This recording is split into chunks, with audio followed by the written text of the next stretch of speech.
This episode is brought to you by Hostfully. Using Hostfully, you can create a free digital guidebook for your listing so that you can save time creating a professional experience for every guest that comes and visits your spot. Learn more at hostfully.com.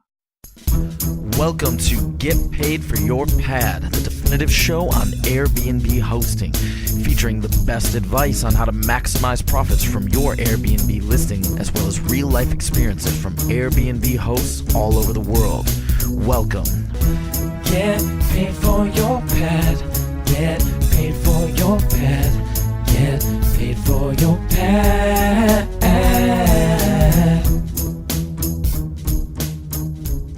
Welcome to another episode of Get Paid for Your Pad.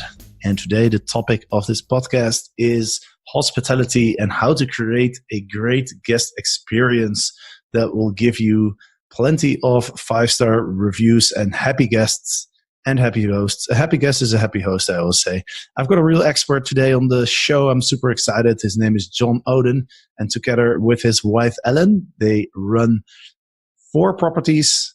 And they own the brand stayinthesouth.com. It's also a website. John, welcome to the show. Thank you, Jasper. It's a thrill to be here. I listen to so many of your podcasts, and I'm just delighted to be on one. Thanks for the opportunity. You are very welcome, and I really appreciate you taking the time. And John has prepared really well. He has sent me a list of 22 items that we are going to discuss if we make it through all the way to the end. And so we're going to jump right in. So, John, we're going to talk about how you've created this amazing guest experience. You're doing 93% 5-star reviews in the total of your properties, which is really amazing. And I can tell from all the points that you've sent me that you're really into just providing guests with the optimal experience. And so, before we get into that, could you please introduce yourself and your business? Absolutely. I'm John Oden, and I and my wife together own and operate stayinthesouth.com, and we self-manage and own our own vacation rental properties, both in Nashville, Tennessee, and down in the Tampa Bay, Florida area. That Nashville and Tampa connection came about due to my work, which for quite some years has had me down in that area about 1 week out of every month for the last quite a few years. So it's almost like it's become a second home. And we got interested in acquiring property down there. So that's how we got some there as well as up here. Very cool. Do you own all your properties? We do. At this point, every property that shows up on our website, those are properties that we own. We have considered going out and managing for others and possibly may do that at some point in the future. But right now, we own all that we have listed. And what's the driver of your success, would you say? Well, I guess several things. I've always been fascinated by real estate, starting with the home that I owned and lived in for many years and enjoyed living in it and making improvements and working on real estate. So really the fundamental underlying thing here is that I enjoy real estate. And in addition to my own home many years ago, I've had a small portfolio of traditional long-term rentals that I've upgraded and maintained over the years. And some years ago, we started to use Airbnb when we traveled as a guest. So we saw the guest side of it first. And we thought, hey, we could do this. And these properties are really nice and they're in some cool locations. And we'd like to maybe switch over from what we've been doing and do this. And we did. We acquired, and every one of the properties that we've acquired, they were just an absolute mess when we took them over and bought them. They were run down. They were, actually every case, they were unlivable. And using the knowledge that I had gained over the years about rehabbing real estate, we applied that to these short-term rentals and got them up and running one by one. And that's really kind of how we got started with it. Great. So let's dive into today's topic and why is this so important. Guest experience, of course, is a very important step towards 5-star reviews and more bookings. And hospitality is as well. And when I started with Airbnb, I did not know anything about hospitality, but I did realize that it is important. If you look at people who work at hotels, they have hospitality and hotel management degrees. But we as Airbnb hosts, we just get our feet wet in the hospitality business by just creating a listing, putting it online. And I think there's a lot to learn in this on this topic, and it's just really important. There's a lot more to Airbnb hosting than just creating a listing and handing the keys to your guests. So we're going to get into the real material here. So John, you've sent me a whole list of points, and they're all excellent. Let's just start with the first one. You told me you really focus on building a great guest experience, and the first step to doing so is to nail the basics: cleanliness. Absolutely. Cleanliness, really nothing else matters if cleanliness is not there. And we have been blessed with wonderful housekeepers in both areas, both in Nashville and down in the Tampa Bay area. And we stress to them, and they're all about it, that cleanliness is job one. And we're really fanatical about that, and we impress that upon our housekeepers, who are doing wonderful work anyway, but we've sort of tweaked what they do a little bit in a few areas. So that's just vitally important. Without cleanliness, nothing else happens and nothing else matters. Could not agree more. The next point is technology. Yeah, well, that's also very important these days, and it sort of surprises me a little bit that people go on vacation and the first thing they want to do is get on Wi-Fi and watch TV, but that's the reality, and it's really important. So we make sure that in all of our properties, we get the fastest Wi-Fi that we can. We make sure that it works all throughout the house and in most of the outdoor spaces. We put TVs up everywhere. That's actually been a recent round of upgrades that we have been doing both in our newest property, and then we circled back around to one of our first ones and made sure that we put HD TVs, obviously in the living areas, but also in all of the bedrooms. And the last round that we installed, we started putting in 4K TVs and made sure that the remotes were easy to use, and we provided instructions for our guests so that they could use them. And technology is very important for entertainment, but we also have a lot of business travelers, and obviously they need Wi-Fi for that too. So vitally important, right behind cleanliness, in my opinion. Absolutely. And I've actually just requested my team in Cali in Colombia, where I'm renting out a penthouse, to take a picture of the TVs while the Netflix logo is showing. So that way people can immediately see that there's Netflix installed on the TVs. And that's something that I think is important, especially for the younger generations. I mean, they don't watch TV, they watch YouTube, they watch Netflix, right? So you want to have those smart TVs. Yep. And also I recommend taking a screenshot of your Wi-Fi speed. If you have fast Wi-Fi, it's better to show than to tell. So those are a couple of things I wanted to add. Yeah, very much agree with the smart TVs, and we have those where they can, they've got YouTube and Roku and Hulu and Netflix and all that, built right into the TV, so they can bring their own logins and use their streaming services. That's a very good point. And if you want to go the extra mile, offering some charging stations for iPads and iPhones, etc., I think is also very convenient. At least when I arrive at a hotel or an Airbnb and I see that charging station where I could just put my iPhone down without having to worry about, do I carry the right charger? Is the socket compatible with what I'm carrying? So that's another thing I love personally as a guest. Yeah, absolutely. Couldn't agree more with that as well. We, I didn't put it in the list, but we do have several electrical outlets around in various properties that have USB charging built right into the electrical outlet. And I stayed at a hotel some time back, and they had a really cool little device. It was just I find the name of it and send it so you can have it. But basically, it's this little pyramid circular looking device that's got 6 power outlets as well as 4 USBs, and we put those beside the beds in all the bedrooms, and that comes in real handy for guests as well. Absolutely. People always want to charge their phone while they're sleeping. Let's go to the next point, coffee. Absolutely. Got to have coffee. We, from the very beginning, put Keurig coffee makers in all of our properties, and there are others. Keurig is the one that we just heard the most about, and we have those there as well as full coffee service. We supply quite a few K-cups and all the sweeteners and creamers and tea bags and wood stirring sticks. And we also put out a few paper to-go cups so that if they wanted to make a coffee and take it out as they can go out and enjoy the city, they could do that too. So coffee is important. One thing that, and we learn from our guests all the time, And as interesting and useful and good as the Keurig system is, there's still some folks that prefer their traditional drip coffee makers. So as inexpensive as those are, we've started picking up a small Mr. Coffee and putting that in each property so folks have got their choice. And it also serves as a little bit of a redundancy. If something happened to one, they at least have the other. So coffee is very important. I agree with that. Yeah, very spot on. I actually have a friend visiting right now, and he doesn't like the espressos from my Nespresso machine, and so he's actually gone and bought a drip coffee maker as well because he wants to drink the bigger cups. Let's see what's next. Lighting. We think that's very important, and both the lighting on the inside as well as the lighting on the outside. Good lighting design, both outside and inside, it makes the place look bright and cheerful and welcoming.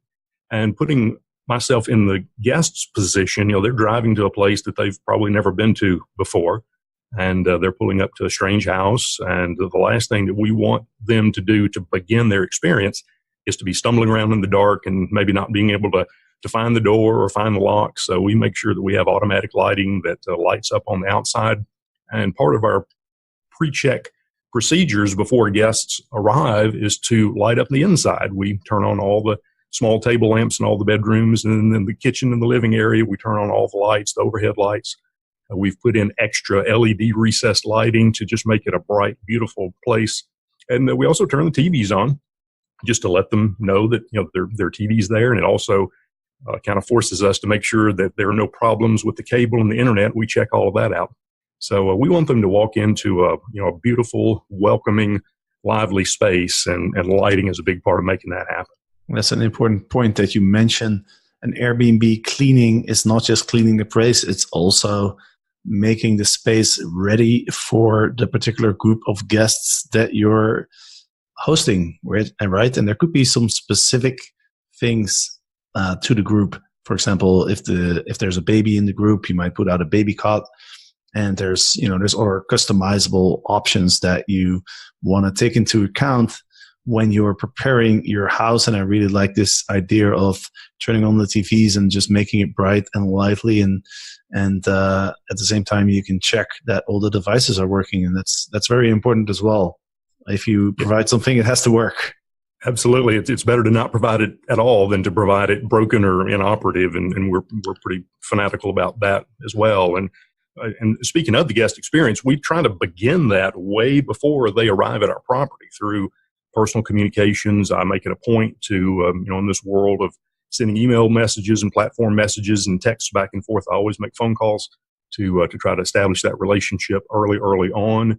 Solicit any particular preferences that they may have. It was through one of those calls that I got the idea of somebody actually asked for a drip coffee maker. And I thought, well, if this person asks, probably a lot of people would like that. So we added that. We asked for a beverage preference, if they'd like a bottle of red wine or a bottle of white wine or some craft beers or whatever to welcome them in. We'll have those waiting upon their arrival. So that's another part of what we try to do.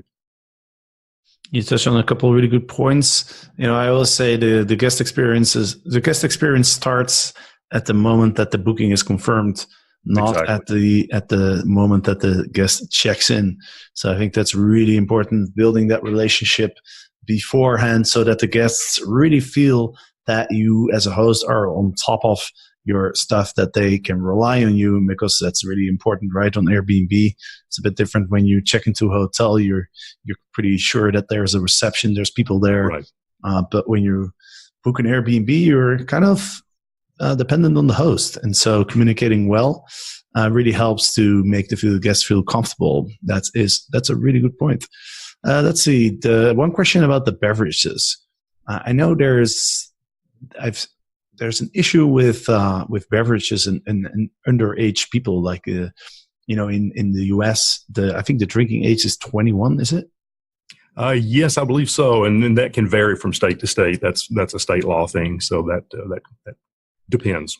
Is there any issue with, for example, if you have a group of guests who are under 21, and you ask them for their favorite beverage, and so it turns out that they're into craft beers, and so you provide a bunch of beers, and then later it turns out they're under 21, because you can't see the age on Airbnb, right? Right. Part of our house rules are that the primary guest has got to be 25 years of age or older, so we don't rent to the younger groups. So, if anybody younger gets in our property, they've broken the house rule. Understood. I guess that's a good way to get around that. Hi, my name is Margot, and I'm the CEO of Hostfully. We are on a mission to make local travel a lot better, and we're starting with digital guidebooks to make that happen. Using Hostfully digital guidebooks, which work great on any mobile device, on desktop and in print, you can share important property information and local recommendations with your guests. You can also save time and create a great guest experience that each traveler will appreciate. Hostfully guidebooks are very fast to make, and we've included some advanced features where you can feature your custom logo, your colors, custom categories, and essentially your brand. Please take a chance to check us out at hostfully.com. Let's see the handwritten notes. I really like that one. Yeah, we think that's very important. These days, you don't ever see or receive a handwritten note very often. And having the note out, it just makes the guests feel welcome. We address them by name, and we literally handwrite every note every time. It's not just handwritten once and copied off. So, and if we've had some particular point of conversation, I may mention that in the welcome note, but we do address them by name. And also, it serves a practical purpose. I've got my phone number posted at numerous places around the property, but I also put it in the note.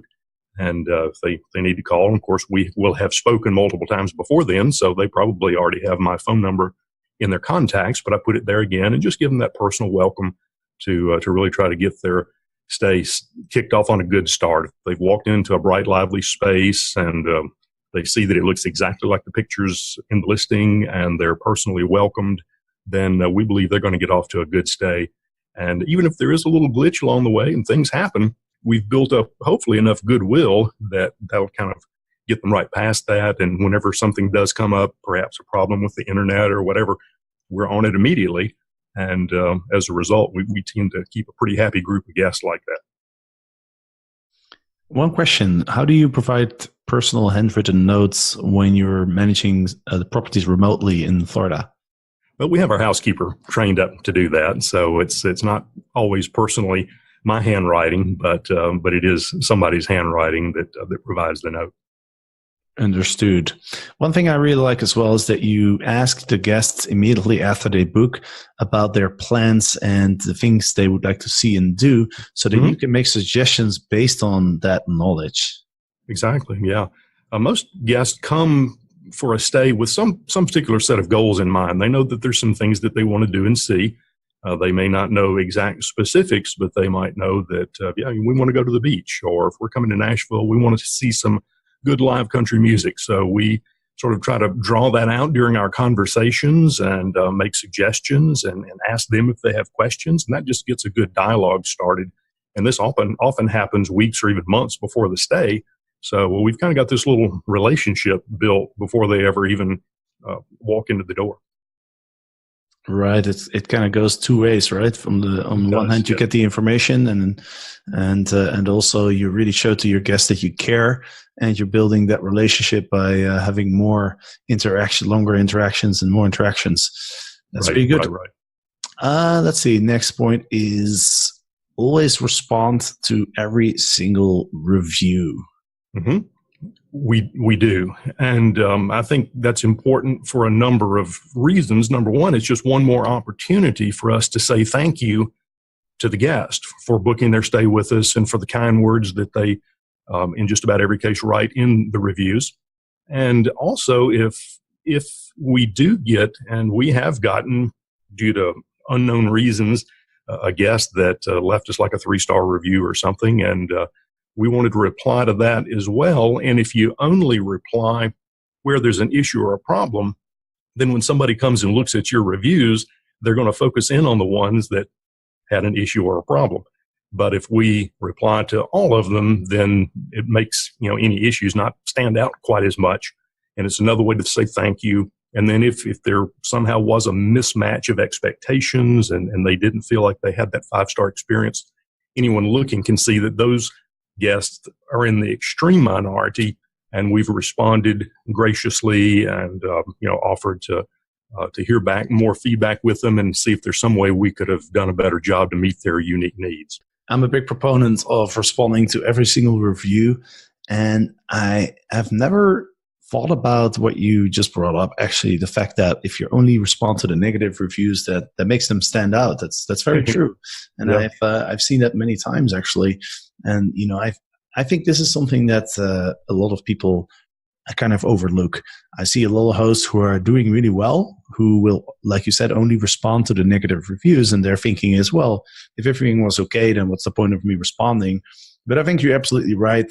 I think it looks really good when you respond to everybody. It takes a very little time, and I will say you're responding not to the guest, but you're writing it more for the future guest, right? Sure. And so if I look at an Airbnb listing and I see the host responding to every single review, that immediately creates a great image of that host. Right. I know this host is on top of his hosting business, right? Absolutely. But I love the argument that you bring up because it's very true. If you only respond to negative reviews, they will stand out, and that's what people will focus on for sure. The next point is we don't sweat the small stuff. This is also a really important point. Yes, it's true that when you have this many people coming through properties and they're coming in to have fun and rushing around doing this and that, the occasional wine glass may get broken. The occasional towel may get a makeup stain. There could be just little issues like that. And I look at a lot of the online groups where hosts congregate, and I see folks just commiserating over these little small issues, and that's just nothing. Those are trivial issues. Those guests have paid a lot of money to come and stay, and if we have to replace some little small items, that's just a cost of doing business. So we never try to chase a guest down for $20 to buy another set of sheets or towels or whatever it may be. That's just goes right on by. It's a cost of doing business, and I think no guest is going to want to get that phone call, so we're not going to make it. Absolutely. And, I've also had a lot of guests who would just leave some money at the table, even though I wouldn't ask for it. But they would send me a message and say, hey, I accidentally broke a glass or something else small. And I would tell them, like, yeah, don't worry about it. Like you said, it's cost of doing business. But then they would still leave a couple euros on the table to replace it, or they would go out and buy a new one. Actually, that's happened a lot as well. Yeah, we've had a couple of those, and another one that kind of goes back to the technology and entertainment. We've had a few folks that have done pay-per-view. We don't block it if they want to do pay-per-view. It has not been a problem, and in just every case that it's happened, they have asked me, can I leave money on the table, or can I send you a PayPal or a Venmo or whatever? And most of the time we just say no. We're glad you were able to enjoy, and that's just another little perk that we can offer that I think fosters goodwill. The next point is to respond very quickly to every single inquiry, booking, or question. Yes, absolutely. That drives the performance metrics on the platforms that we list on. It's easy to do. It's right there on your smartphone, and there's no reason not to go ahead and reply to a guest. There might be situations where I'm about to go from point A to point B, and I don't have time to answer all of their questions, but at least I'll respond and thank them for their inquiry or for their booking, as the case may be. Let them know that I'm about to get in my vehicle and go for a short drive across town, but as soon as I get back to my keyboard, I'll reply fully and completely. And that just begins that good relationship that we talk about, so that they know if they want to get in touch with me, they're going to get something back right away, and it's not going to be half a day or a day before they hear back. And hopefully that also sends the message that if there's an issue during their stay, I'm going to get back with them quickly about that as well. So you're saying you aim to respond in less than 5 minutes. So how do you do that when you're asleep? Well, typically most of our guests come from North America, and they're usually sleeping when I'm sleeping. So that hasn't been much of a problem, but I do leave the phone on vibrate and I'm with a low tone so that I won't wake Ellen up. But there have been quite a few occasions where an inquiry or a question has come in late at night, and I go ahead and reply to it. It doesn't happen often enough that it's a problem, but I do try to get on that as well. Have you ever considered using an automated messaging system? I don't have, but so far it's not been enough of an issue to really have to to make any changes to what we're doing. And again, I like that personal touch and to be able to either speak with them personally or reply to them personally rather than a answering service, basically just acknowledging their inquiry, and then somebody else is going to have to get back with them later. So I'd rather go ahead and handle it right away. Understood. Let's see what else. He built a relationship. We've talked about that. The next point is we realize we can't make everybody happy all of the time. So basically, how do you deal with the rare occasions that the guests are either unreasonable or just really difficult to please? Well, fortunately, it doesn't happen often enough that it really gets on my radar screen too much, but we just learned that you just have to let it go. We look at our high percentage of 5-star reviews and the wonderful words that our guests write in their online reviews and in our guest book, and we realize that sometimes there's going to be somebody that comes through, and usually it's somebody that has not stayed at a vacation rental before, and somehow there's a mismatch between what they thought their experience was going to be and what their experience was. And we acknowledge that it could have nothing to do with us or our property. They could have gotten in a quarrel with their spouse, or the weather could have been bad, or any number of things. So we try to respond, or we do respond graciously and thank them for their stay, and ask them to be in touch if they'd like to discuss whatever the issue was further. But fortunately, there's been maybe 3 of those in all of the hosting that we've done. Yeah, and I think having a bad review every now and then, if it's very occasional, it really doesn't hurt your reputation, because people know that there's always somebody who will complain, right? I think everyone's aware of that. Also, if you look at review scores, over the entire internet, I'm talking about, apps like booking.com and Airbnb, but also Foursquare for like restaurants, for example, Yelp.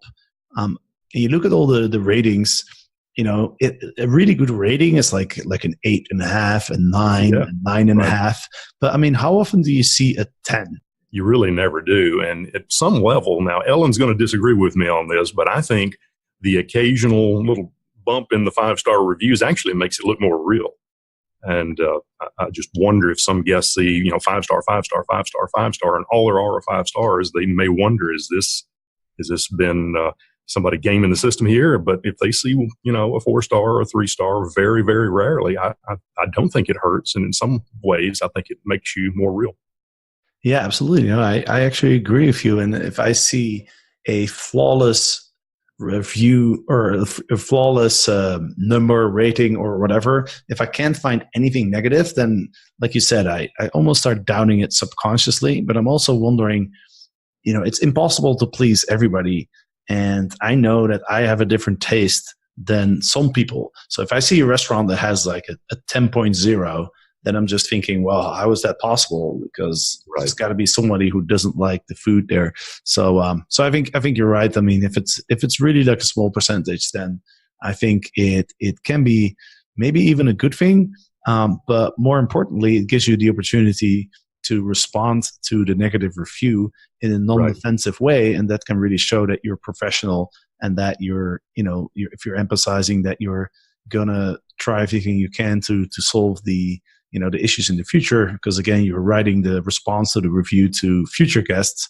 And so I would almost say it's a good thing just to have like one negative review, so you can show like, hey, I'm not going to yell at you. I'm not going to be defensive. I'm going to stay professional. Just, apologize that you didn't have the great experience as you expected. I'll do anything I can to resolve these issues. And we hope you can come back in again or something like that. If you respond that way, that shows a lot. That tells a lot about you as a host, right? Absolutely agree. And that's exactly what we do. We had an interesting one. I think this was a guest that I actually met in person as they were leaving. And we had just this wonderful chat. And they were telling me how much they enjoyed their stay and how great the location was. And they'd like to come back sometime. And then I see the review, and it's a 3-star review. But the words were nice place. And we generally call and talk to guests after their stay as well, just to invite them back. And I asked him about that. And he said, well, I've got my own unique review star system. And based on the amenities, if this were I'm using his words here, and it's kind of funny. He said, if this were a tent on the side of the road, I would give you a 1-star. If it were the Ritz-Carlton, I would give you a 5-star. You've got this beautiful little Florida cottage that's somewhere in between that, so I'm going to give you 3 stars. So sometimes you just have to scratch your head and go figure. Yeah, that's so true. But the most important thing, like you said, let it go. Don't Absolutely. worry about it. It's not going to destroy your business. Can't make everybody happy in life. Right.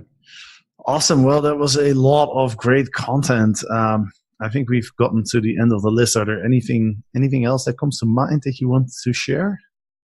Well, just that we really enjoy what we do. And when I started this, I really didn't have much of knowledge about hospitality. I knew more about real estate and renovations, and our goal was to kind of be able to own and operate nicer properties. But as I got into it, Ellen and I both really became captivated by the hospitality aspect of it, and being able to deliver an experience that hopefully will be a lifetime of memories. We've had places, we've had bookings where there were 4 generations of the family all came together at our place, and folks have come for weddings and for all sorts of wonderful things, and they, in some cases, kind of recount their experience in the notes that they leave in our guest book, and that really just causes us to get up and do it again every day, because we really like it when folks have those great experiences, and it's really sort of kind of restored my faith in humanity, I guess. We've had such wonderful guests. You know, when we first started this, we were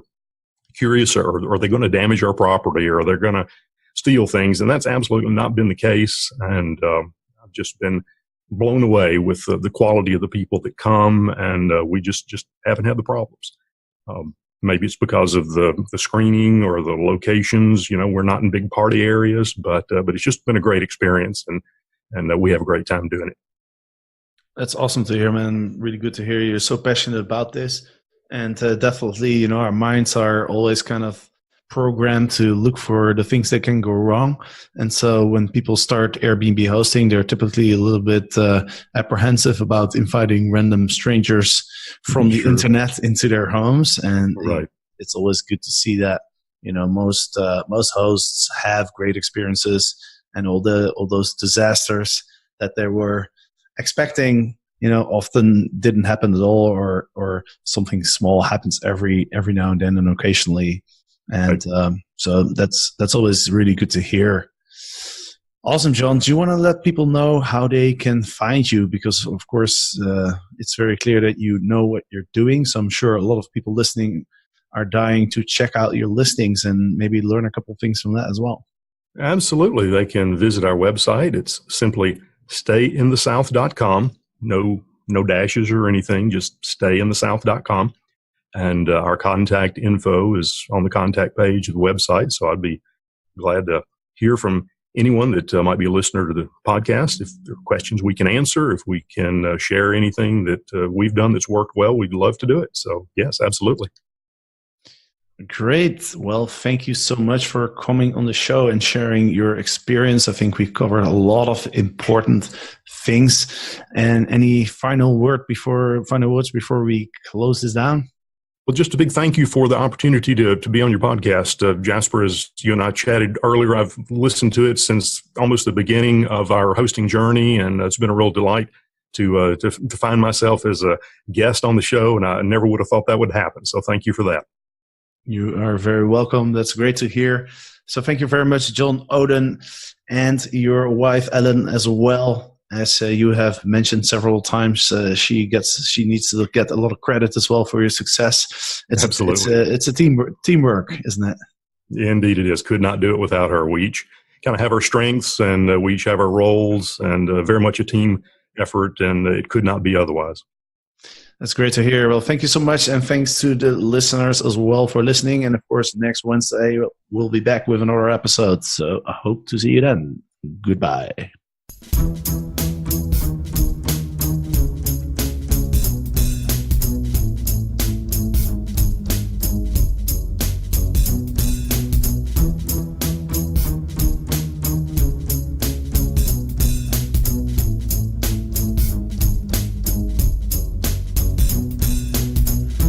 Get paid for your pet. Get paid for your pet. Get Get paid for your pad. Get paid for your